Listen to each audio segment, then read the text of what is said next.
Laura, I'm going to the restaurant alone, Ryan announced to his wife, putting her in a tough spot. What do you mean, Ryan? It's your birthday. What will the guests think? A wife should be with her husband. Isn't that right? Laura smiled, not quite understanding what was going on. Ryan adjusted his tie and smiled at his reflection in the mirror. All right, just dress appropriately, he said, casting a sideways glance at Laura. At that, she turned to him and studied her husband. What's gotten into you? What do you mean by that phrase? Exactly what it means, Laura. I love you, and you're fine by me, but this isn't just a casual get-together with friends. My colleagues and my boss will be at the restaurant. Let's skip the colorful tops today. You should wear something plain and dark to hide your sides. Or even better, just stay home for one evening. After all, family is coming over for the weekend, and we can celebrate again then. I shouldn't have to drag you everywhere just because we're married, he blurted out. To say Laura was offended would be an understatement. Ryan apologized for his harshness, but pointed out the obvious. She had put on a bit of weight and was taking less care of herself. He said he was worried about her. And that was it. Take care of yourself, Laura. Want me to give you some money for all those beauty treatments? Ryan added, trying to smooth things over, but Laura was already feeling hurt. You used to like me just fine. You've painted me as some tasteless, overweight woman. I've lost 5 kilos doing yoga and dancing. She snapped back. But no matter how much Ryan tried, Laura insisted that she would definitely attend his celebration. Still, her mood before work was spoiled. At the office, the HR manager, Mrs. Jenkins, was celebrating today because she had successfully sold her mother's cottage, which she had inherited. However, Laura arrived a little late and missed the official part of the congratulations. Laura, Mrs. Jenkins brought a cake. Why aren't you trying it? Her colleague Helen asked her. My husband's having a milestone birthday. We're celebrating at the restaurant. I don't want to spoil my appetite, Laura replied with a smile. Helen looked at her oddly, then sighed and added, Laura, this is none of my business, but I saw Ryan with a lady yesterday. Laura's eyebrows shot up in surprise, and Helen quickly added that she probably mistaken him for someone else, just someone who looked like him. Helen, he's Ginger! There's no one else like him, Laura exclaimed. Tell me, where did you see him, and with whom? The hallway was stuffy, and Laura and Helen stepped outside, forgetting about the cake and their boss, known as Mrs. Jenkins. Laura could barely stand as she listened to Helen. The curious coworker spilled everything. The meeting place was a cafe near Ryan's workplace. The time was around 7 in the evening, just when his boss was keeping him late. But Laura didn't recognize the description of the companion. She was a blonde, well-groomed, Helen huffed. Well, I didn't see her in detail. She was sitting with her back to me. But Ryan was facing me. Then I couldn't see him anymore. They were holding hands, Laura, Helen added in a mournful tone. The heat was oppressive, and Laura felt like her blood pressure had spiked from anxiety. Helen quickly reacted and led Laura inside, giving her some water, but it didn't help. I hope you made a mistake, Helen. Please don't tell anyone, Laura said in a trembling voice. She felt incredibly ashamed. She hadn't felt well the night before, and as soon as she got home from work, Laura lay down and fell asleep. Ryan came back late, made himself dinner, ate quickly, tossed his dirty clothes in the laundry basket, and for some reason lay down on the couch. He never mentioned where he had been, just made some vague comment about an important task from his boss. In the morning, Laura nearly overslept for work, and besides Ryan's reproaches, he said nothing else to her. Laura, I won't say anything to anyone. What are you talking about? I must have been wrong. I didn't have my glasses on. There are plenty of red-haired men in our town. That wasn't Ryan, but some guy with a young girl. The girl was definitely young. She had a purple clip in her hair, such a funny one. A bow or a butterfly, Helen chuckled. What's that got to do with me? Laura asked, sipping some more water from her glass. Laura, your Ryan is a decent man. That's just some airhead, a nobody. He wouldn't cheat on you behind your back. You're a gorgeous woman. If I were him, I'd hold on to you for dear life, Helen said, pursing her lips. But now Laura felt restless. It was as if someone had invaded her life and rummaged through it. She called Ryan and confirmed that everything was still set for the banquet. Ryan said he would pick her up at 6 sharp and they would head to the restaurant together. He asked her not to be late, as he wouldn't wait long. Unfortunately, her husband was right. Laura loved Ryan. They had been together for over 10 years, and she had let herself go a bit. But quickly gathering her thoughts, Laura decided that not all was lost. Or maybe the news about some girl near Ryan had spurred her on? One way or another, Laura left work early.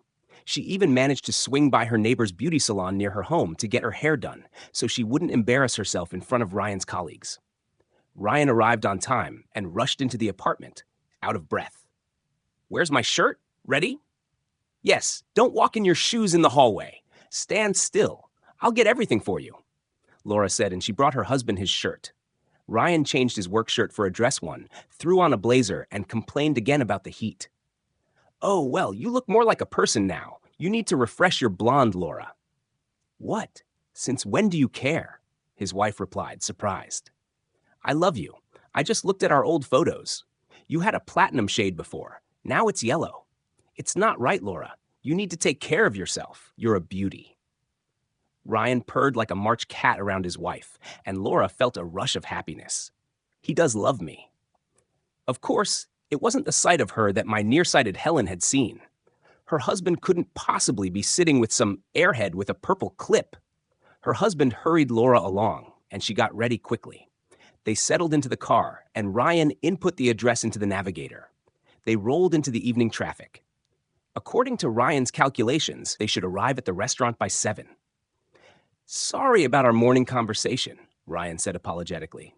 "And I wanted to talk yesterday, but you were sleeping so sweetly, like a doll. Laura, we need to decide what to do with your premarital apartment." "Why?" Laura asked, confused. Ryan suddenly remembered her inheritance from her mother. The apartment had been empty for a while since the neighbors kept complaining about noise from the tenants. "Well, you said Mrs. Jenkins sold her house. Don't you want to sell your 2-bedroom apartment?" Ryan asked. "I even have a buyer lined up. We can show it, even after the restaurant." "Oh, Ryan, that feels awkward," Laura brushed him off. "What's awkward about it? Do you want to go through that circus with tenants again? You know your neighbor. She'll endure anything, but she'll definitely complain to the management about your guests. Are you really not tired of just paying utilities?" "I am tired," Laura admitted. Ryan was right.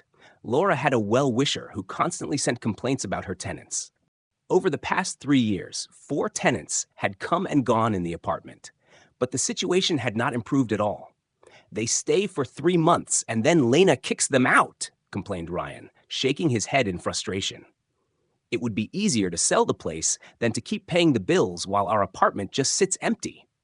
His emotional outburst echoed Laura's own thoughts. "But what about the money? We could buy a new car," he suggested, eyes lighting up. "We could go on vacation. You know you've always wanted to." "But Ryan," she exclaimed, "isn't that a terrible trade-off? We had an apartment, and now it's just a car and a trip to the beach? No way. Ugh! Stupid cow!" Ryan blurted out, his anger spilling over as he pointed at the traffic ahead. "Look at that idiot, creating such a jam. Clearly she doesn't know how to drive." Laura's expression shifted as she absorbed his words. "You know, Ryan, you've been acting strangely this past month. First, it's about going to the gym. Then it's about updating your hairstyle. And now you have no idea how to sell my apartment." "Watch it," Ryan shouted just as he slammed on the brakes, nearly crashing into the car ahead. Laura shrieked, her purse flying from her hands, spilling its contents all over the car. "Clumsy," Ryan scolded her. "You can't sit still for 5 minutes." He turned into the parking lot of a restaurant, getting out to greet their guests. Laura frantically began gathering the scattered coins from the floor, not wanting to embarrass him. Suddenly, she pulled out an unusual object from under the seat, a purple hairpin with a silly bow shimmering in her hand.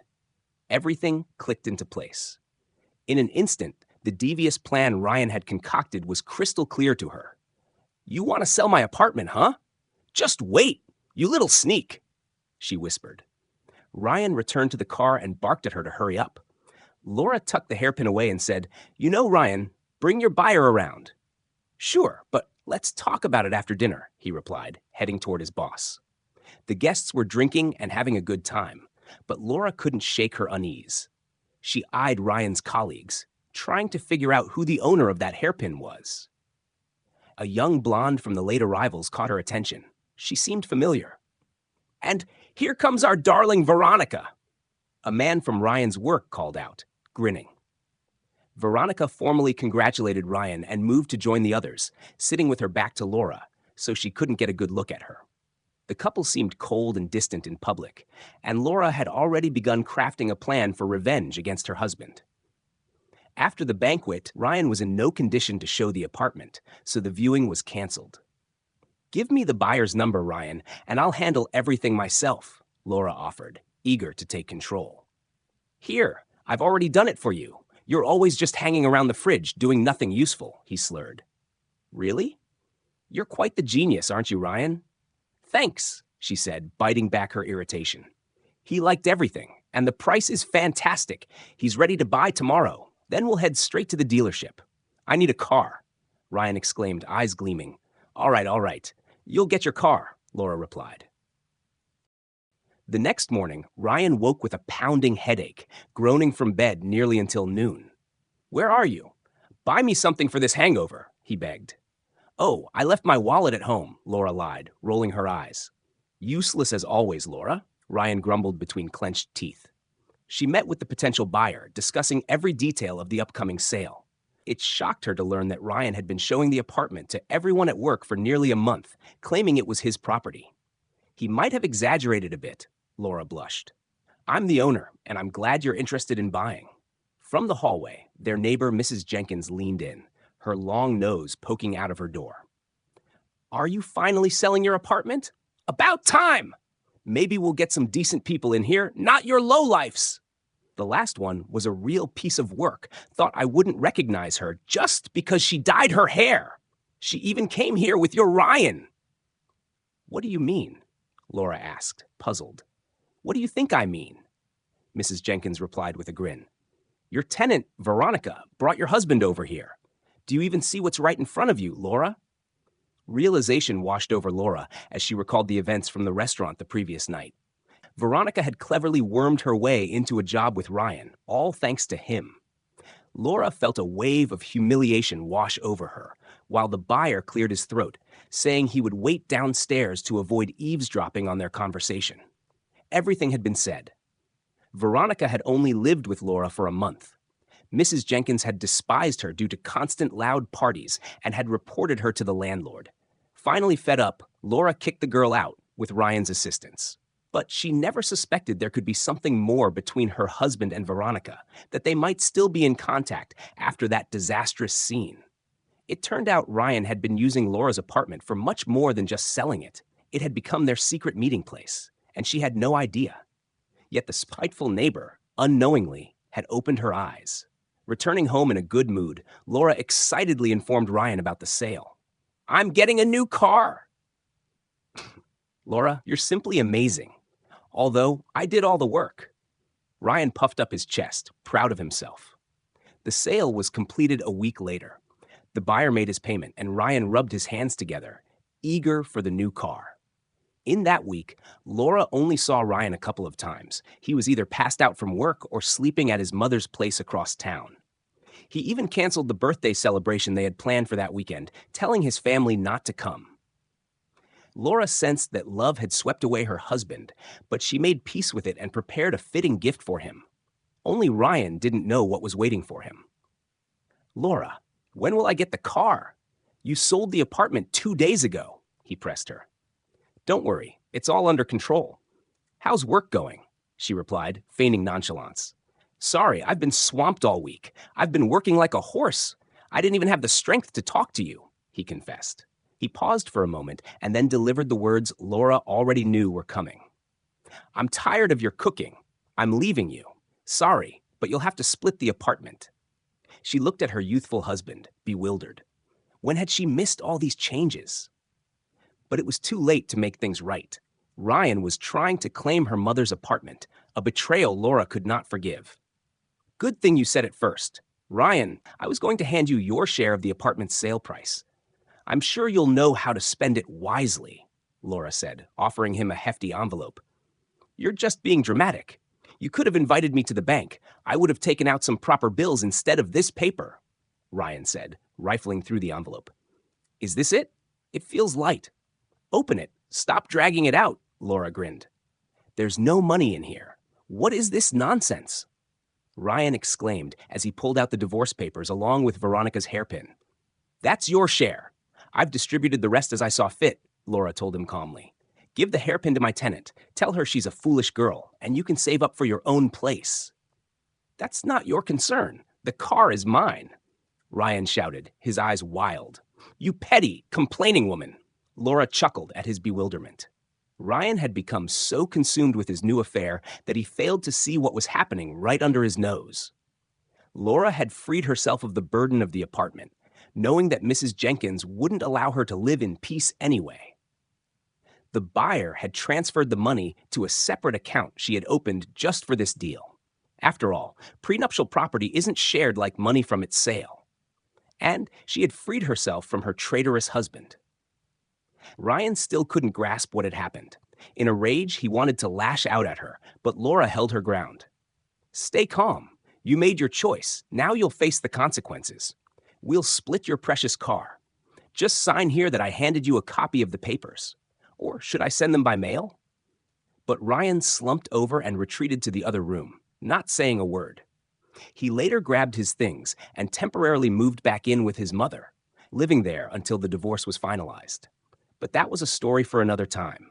For now, he snatched his phone, his work bag, and his jacket, racing for the door. Not going to say goodbye? Then get out, Ryan. Go on, nobody's stopping you. Just remember, how long will you last? Laura taunted, watching him leave.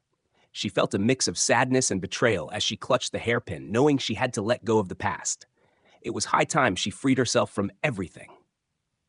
It was her time to shine, and nothing would hold her back any longer. That's how the story ends, friends. Join the conversation below and share your thoughts on this story. If you found it captivating, share the link with your friends. And don't forget to subscribe to the channel so you never miss a new story that will make your heart race. Your support inspires us to create more tales. Take care and see you next time.